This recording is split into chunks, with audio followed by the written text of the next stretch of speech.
Thank you to the Assistant Secretary, to the Admiral and the General. Thank you for your service and your leadership to our nation. I'd first like to offer my condolences to the loved ones of the 13 service members who have been killed in the war in Iran and the hundreds of service members who have been wounded. Like so many Americans, I remain deeply frustrated by President Trump's decision to put our country into war. Last week, Pentagon officials testified the war has already cost $29 billion to the taxpayer, and billions will be needed to replenish. Now, all the while, gas prices are nearly double what they used to be before Donald Trump started the war. My neighbors can't afford this. And strategically, our country cannot afford the dangerous position that we now find ourselves in. Iran still has nuclear material, and the Strait of Hormuz remains closed. But the facts matter. We're in a worse position today than before Trump started the war. To Assistant Secretary Zimmerman, what is the strategy that we should be telling Americans and how we're going to end this?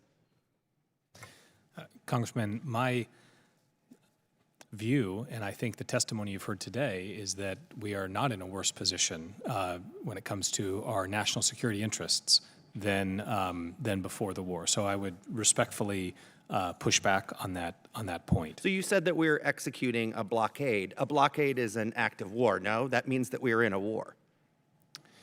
We are doing a very effective blockade. So do we have a strategy of how to get out of the mess? I mean, can we call it a mess? Well, the White House is engaged in negotiations of the highest order as we speak to arrive at the right solution. I think we heard our ranking member say that there have been a lot of negotiations, but we don't know who those negotiations are with. If we meet in a classified setting, could you tell me who those negotiations are being held with? I think we could go into a little more detail. We've seen the reporting that Russia has been providing intelligence to Iran.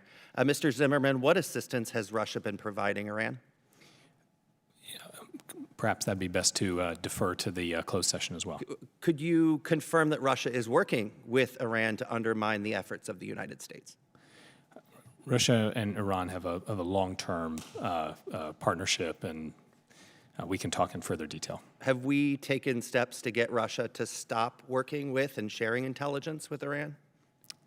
Let's talk further. President Trump is spending roughly $1 billion taxpayer dollars a day on this war, $1 billion a day. Mr. Zimmerman, can you explain how we're spending $1 billion a day if we are, as you say, we're in a ceasefire? I think the estimate you got from Mr. Hurst when he was testifying was the cost of the war to date have been $29 billion, and the department is continuing to evaluate those numbers. Certainly, and Admiral Cooper would have more expertise on this issue, but maintaining a blockade involves some degree of cost as well. So I should just say that to my neighbors who are going into massive credit card debt because they can't afford the gas at the gas station, that should be the answer? I'll defer to you on what you say to your neighbors. What I would say is the president would not be undertaking the actions he is if they were not in the interests of U.S. citizens. Well,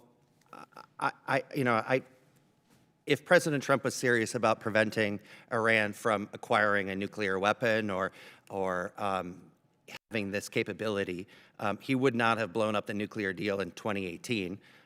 He would have negotiated a new deal if he is, in fact, the negotiator, if he is the deal maker that he thinks he is, but he has not done that.